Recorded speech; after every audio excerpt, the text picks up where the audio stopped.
नमस्कार. उन्हाळ्यात केळी लागवड करताना काय काळजी घेतली पाहिजे? ज्यावेळेस आपलं कुठलंही आपण टिश्यू कल्चरचं रोप किंवा आरूचं रोप लावत असतो, त्यावेळेस रोप आल्यानंतर सगळ्यात महत्त्वाचं त्याला आपल्या शेतातल्या कधी शेडनेट असेल शेडनेट खाली ठेवायचं आहे किंवा झाडाच्या सावलीत ठेवायचं आहे.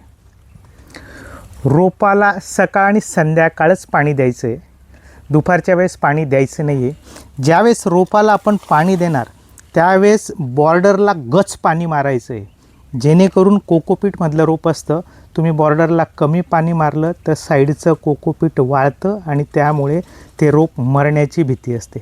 त्यामुळे साईडला गच पाणी मारायचे. रोप लागवड करण्याच्या 1 महिना अगोदर आपण शेतात मार्किंग करून ठेवायची, जेणेकरून लागवड केल्यानंतर आपल्याला त्या मार्किंगवर रोप लावता येईल. लागवड करण्याच्या अगोदर 1 महिना अगोदर आपल्याला ताकचं बी लावायचं आहे. यल आकाराने म्हणजे पश्चिम आणि दक्षिण दिशेने ज्यावेळेस आपण रोप लावतो, रोप लावल्यानंतर रोपाच्या पश्चिम आणि दक्षिण दिशेने यल आकाराने रोपापासून 10 ते 12 इंच आपल्याला ताग लावायचा आहे. ज्यावेळेस ताग आपला 1 ते 1.5 फुटाचा होईल, 1 ते 1.5 फुटाचा ताग झाल्यानंतर त्या तागाच्या सावलीत आपल्याला रोप लावायचं आहे. रोप लागवड करण्याच्या अगोदर आपल्याला आपली जमीन थंड करण्यासाठी 5 दिवस अल्टरनेट डे पाणी द्यायचं आहे. जर आपण कंटिन्यू 8-10 तास पाणी दिलं तर जर पाण्याच्या प्रवाहाला दिशा मिळाली तर पाणी तसंच वाहत असतं. म्हणून टॉप टू बॉटम आपला बेड एकसारखा भिजला पाहिजे, त्या बेडमधली उष्णता निघली पाहिजे. त्यासाठी पहिल्या दिवशी 5 तास पाणी द्यायचं आहे, दुसऱ्या दिवशी गॅप मारायचा आहे, तिसऱ्या दिवशी परत 5 तास पाणी द्यायचं आहे, चौथ्या दिवशी गॅप मारायचं आहे आणि 5व्या दिवशी 5 तास पाणी द्यायचं आहे. अशा पद्धतीने आपण रोप लागवड अगोदर पाण्याचं नियोजन केलं तर टॉप टू बॉटम बेड पूर्ण ओला होणारे, बेडमधली पूर्ण उष्णता निघणारे, अशा पद्धतीने आपण रोप लागवड करायची आहे. शक्य असल्यास जर आपलं जे ताग लावतो आपण, ताग जर आपला मोठा झाला नसेल, लगेच लावला असेल तर आपण क्रॉप कवर लावायचे. क्रॉप कवर जे लावताना आपण ते 1 फूट बाय 1.25 फूट किंवा 1 बाय 1 फूटच्या अंतराचं क्रॉप कवर आपल्याला झाडाच्या आजूबाजूला लावायचं आहे.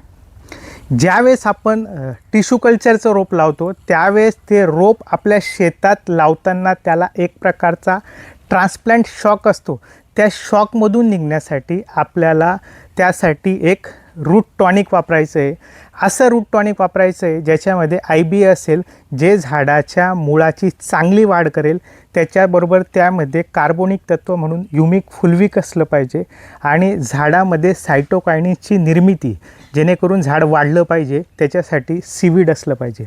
त्यासाठी आपण ज्यावेळेस रोप लागवड करणार आहे त्यासाठी 1000 झाडांसाठी 200 लिटर पाणी घ्यायचं आहे.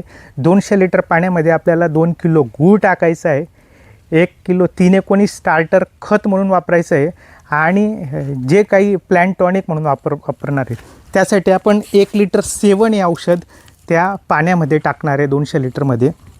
आणि ते जे 200 लिटर पाणी प्रत्येक झाडाला आपल्याला ग्लास भरून, ग्लास हा 200 मिलीचा येतो, त्या 200 लिटरमध्ये आपले 1000 झाडं कवर होणार आहे. अशा पद्धतीने आपण जर ते प्लॅन्ट टॉनिक वापरलं तर आपलं प्लॅन्ट लवकर सेट होणार आहे.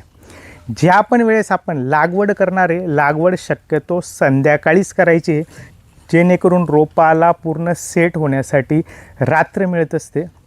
लागवड केल्यानंतर जर उन्हाची तीव्रता जास्त जाणवत असेल तर एक 5-7 दिवसांनी आपण पंपाला 100 ग्रॅम केओलिन घ्यायचं आहे, 5 डिस्प्रिनच्या गोळ्या घ्यायच्या आहे आणि एक अमिनो पावडर 50 ग्रॅम पंपाला टाकून त्याची फवारणी करायची.